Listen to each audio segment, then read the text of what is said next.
So the next viral disease is the polio, or also called as poliomyelitis.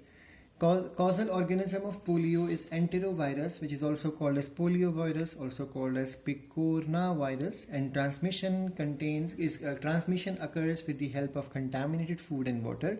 So that means it's a fecal-oral, because through feces, water, or vegetables or fruit, that means food and water are contaminated because of the fecal matter, and fecal matter will carry the virus there, and then once it is taken orally, that means food. So fecal-oral transmission mode generally occurs in maximum of the pathogen caused diseases.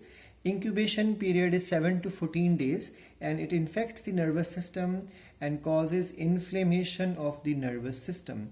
So, the symptoms include, first symptom, the most prominent symptom visible is the stiffness of the neck.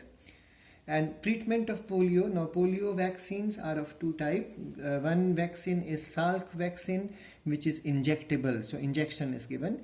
And the second one is Sabin vaccine, which is oral injection, oral vaccination. Now in the same manner, we even have mumps. Mumps is caused by paramyxovirus. We all know mumps is the disease in which the parotid glands, or the largest salivary gland just below the earlobes in the cheek region, will swell. So that swelling of the parotid gland is called as mumps. Incubation period is almost half month, 16 to 18 days.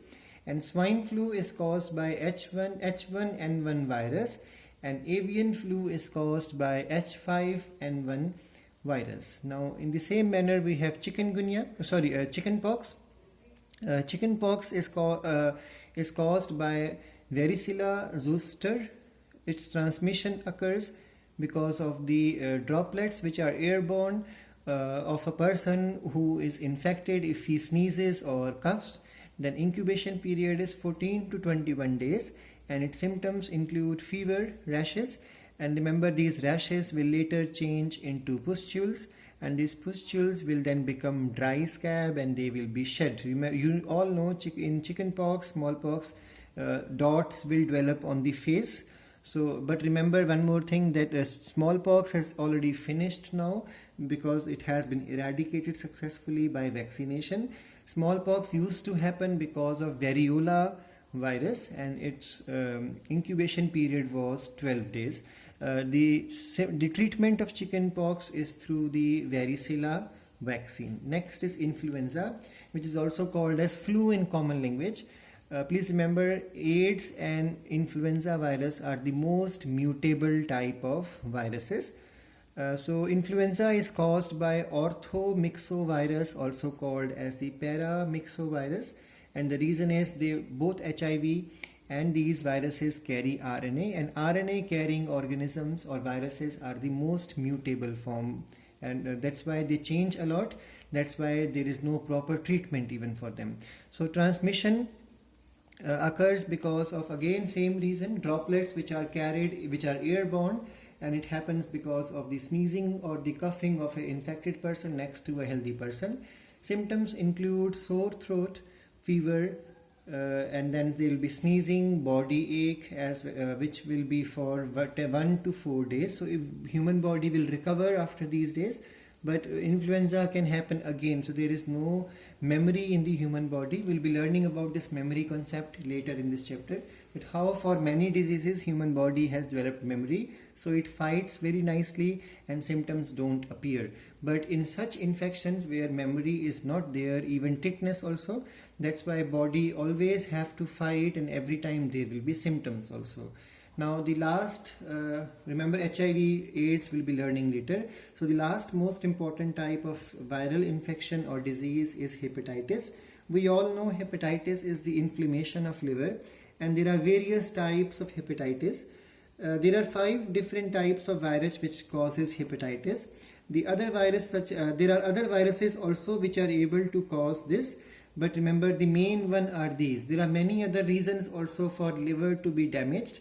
It can be alcoholism also. So inflammation of liver has many other reasons, but as virus, as the concept, these are the main 5 type of viruses which causes A, B, C, D and E type of hepatitis. So hepatitis A is caused by HAV virus, that means hepatitis A virus.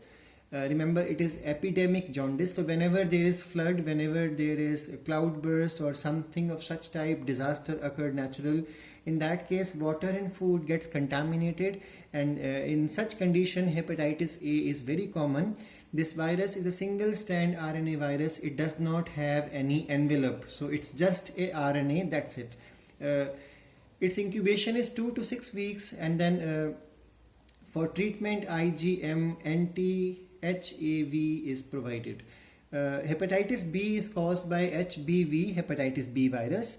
It is also called as serum or transfusion hepatitis. So it happens because of serum, so body secretion and the blood contact. Remember, it's a double-stranded DNA virus which has an envelope around it. That's why I have drawn an envelope, just so you can remember it. Sexual transmission is the main method of its transmission. Semen, vaginal fluid, saliva, liquids of the body, milk from the breast gland. So all these are the mode of transmission of this, along with the sexual intercourse. Its incubation is 4 to 26 weeks. Hepatitis C is caused by HCV virus or hepatitis C virus. Again, it's a single strand RNA virus, but it carries an envelope around it. Then cut, injury, sex, blood transmission, liver cancer, blood transmission are the reasons behind the transmission. And in this hepatitis, liver can even undergo cancerous growth along with cirrhosis. Cirrhosis is fatty acid syndrome of liver. Hepatitis D is HDV. This infection basically happened along with the HBV virus. This one is a single strand RNA virus, and it has a single protein only to code for, and that is called as delta. D stands for delta antigen.